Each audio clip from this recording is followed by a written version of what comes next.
আক্রান্ত পাঞ্জাবের প্রাক্তন উপমুখ্যমন্ত্রী সুখবীর সিং বাদল, তিনি আক্রান্ত। তাকে হাসপাতালে নিয়ে আসা হলো, আহত অবস্থায় তাকে হাসপাতালে নিয়ে আসা হলো। দেখছেন সেই ছবি।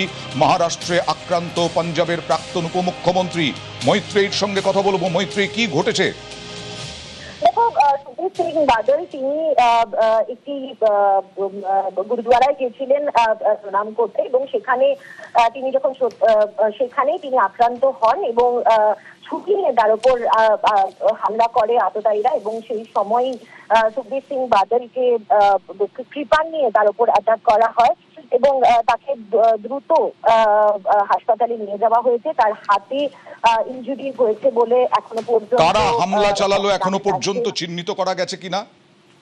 দেখো, একজনকে চিহ্নিত করেছে পাঞ্জাব পুলিশ এবং তাকে আটক করে জিজ্ঞাসাবাদ করা হচ্ছে। পেছনে একজনই ব্যক্তি রয়েছে নাকি এর পেছনে বড় কোনো গ্রুপ রয়েছে, সেই সমস্ত বিষয় নিয়ে তদন্ত করা হচ্ছে। যে যাকে আটক করা হয়েছে জানা যাচ্ছে যে তিনি একজন নিহাং শিখ এবং তার নাম জসপাল সিং।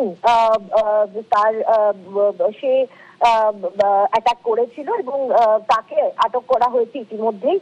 তাকে জিজ্ঞাসাবাদ করছে যে এর পেছনে কিছু জানা যাচ্ছে কেন এই হামলা।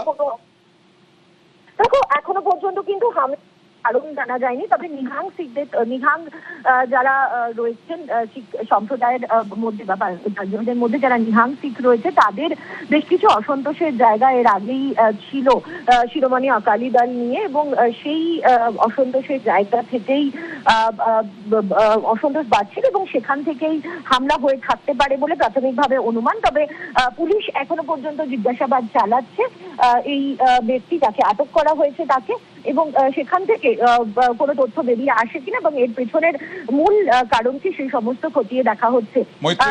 আমি দেখলাম যে তিনি সুখবীর সিং বাদল তিনি হেঁটেই ঢুকলেন, কিন্তু হামলাটা কি প্রাণঘাতী ছিল?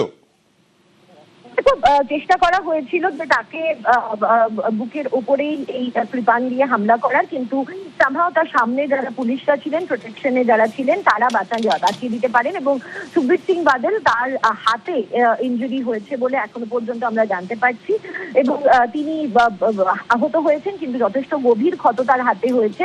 সেটাই কিন্তু এখনো পর্যন্ত শিরোমণি আকালি দলের তরফ থেকে জানানো হয়েছে। তবে তার চিকিৎসা চলছে, সেটাও কিন্তু একই সঙ্গে জানানো হয়েছে।